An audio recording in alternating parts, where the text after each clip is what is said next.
احترامات هموطنای عزیز. راسته که من اصلا خیلی چیزا رو قدر در چی نمیمانم در اینترنت، اما امروز تصمیم گرفتم که این هفته اینا استراحت برای شما مانیم.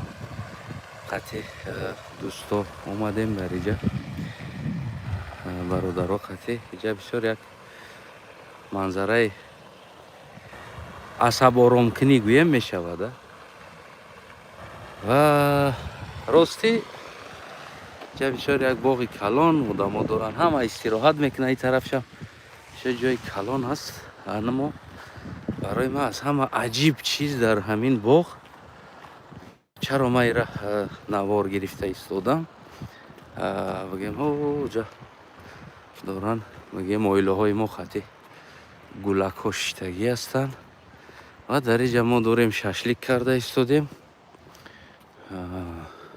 جا دیگه آدم ها هم زیاد هستن، جا آدم ها جای هم پخت و پز است. در اونجا دیگه گلک ها شتگی هستن. خطی اویله همون امروز اویله همون آوردیم تا که یک چی کنیم. خلاص یک روز استراحتی کرده بتیم بخرن، دم بگیرن، باغ ده بشینن. از همه جای عجیبه که برای من در باغ تفت اوزی من نشان تو میتم. خاص برای همین نواره کردم، مگنی این نواره نمیکردم. اینجا شاگردای ما گوشت سیخ کرده استند، از سیخ زرانده است. در درون باغ ها این نمود کتابخانه ها. البته که آدمایی که میخواهن استراحت میکنن از این در اینجا اگر خواهی. متاسفانه آدما هر کتابی که دارن میورن در اینجا. کتاب های نودرکاری از آن جمله مگیم که چیزهای حربی هم هست، کتاب های همون سفره های حربی و با زبان های بگیم خودشون انگلیسی بگیم کتاب های قدیم و حاضره و خیلی کتاب های کهنه نیست. خیلی کتاب های موسیقی و کهنه نیست، همه چی هست. خلاص برای من این چیز خیلی یک عجیب شد که من نفهمیدم اینجا این نمود چیزها بوده است و کتاب هایی که بالاش از قبچه باریم بود تری کتاب ها نیست که قدیمه لطن بالاش دارم وجود داره.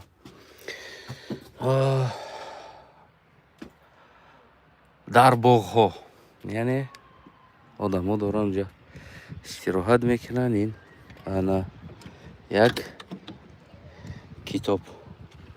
کتابخانه ای که شیشگی هست خیلی،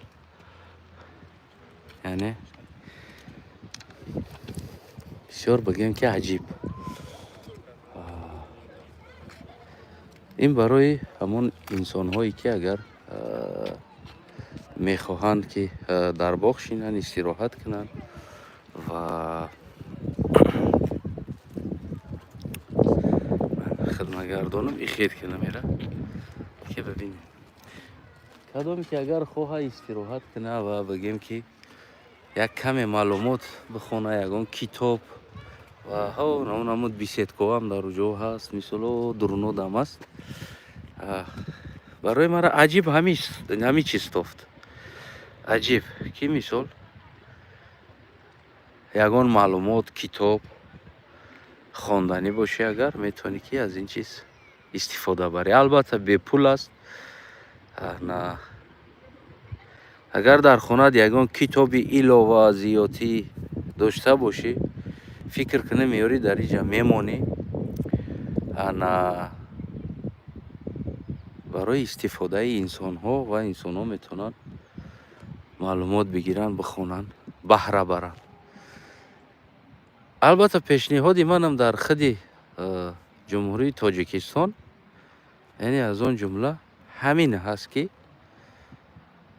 ва дар боғҳо, дар роҳҳо китобхонаҳои пулакӣ накарда, яъне аксар китобҳоро ин намуд. Ҳатто ки бибинен муҳтарам тоҷирҳо, муҳтарами инсонҳое ки бигем просто аъзои маҳалла бигем, муҳим нест ки ина хусусан дар калаи Эмомалӣ бизанем ки мисол Эмомалӣ чӣ ба ту иро намекунӣ гуфта критика кардан барои чизам нест. Албатта ина ман барои критикам навор накардам.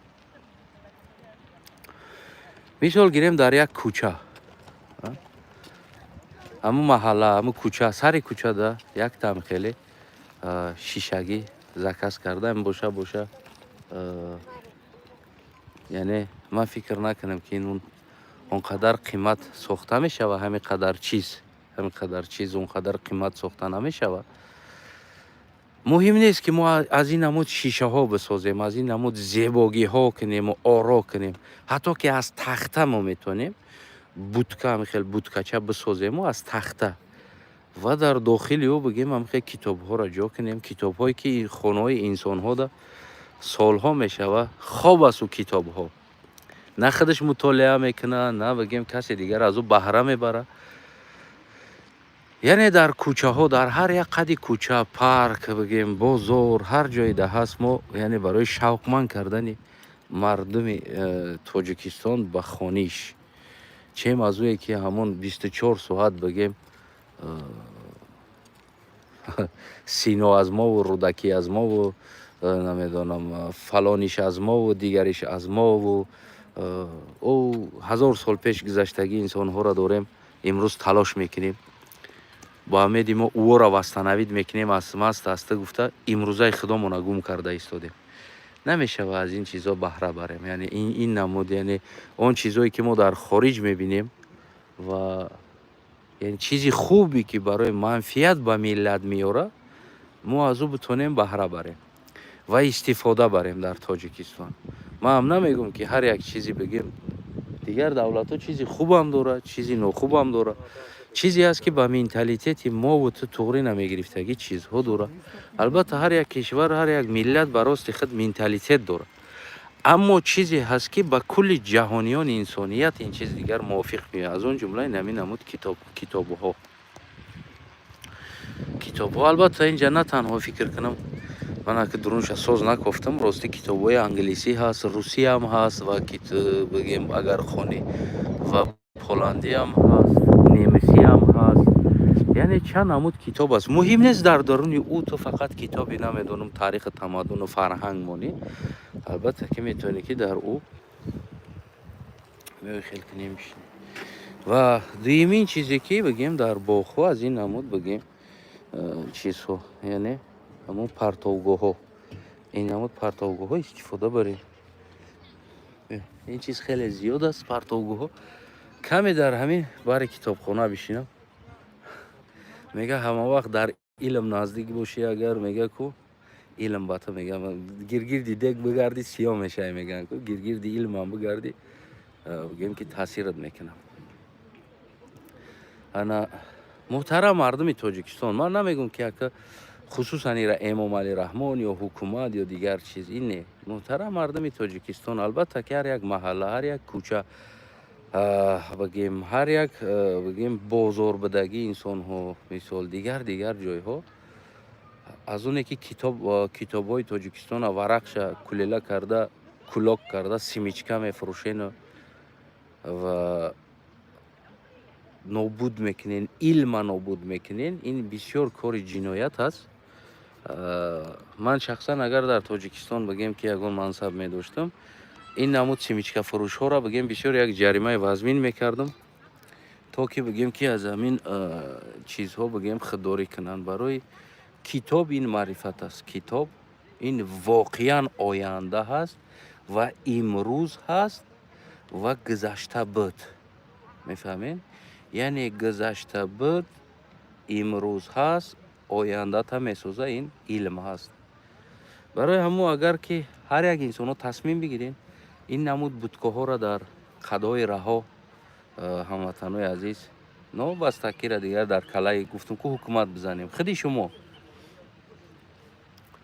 агар ин чизҳоро бикунен ва дар болош бигем як расме кашида ки китоб барои мутолиа марҳабо шояд студентҳо аз ин китобҳо чизҳои хуб бигиранд ва ё ки студенте ки бигем баъзе китобҳоро харидорӣ мекунад баъд аз мутолиа карда шиданаш баъзе анҷоми кораш метавонад ки дар уҷа мона боз дигар кас истифода барад.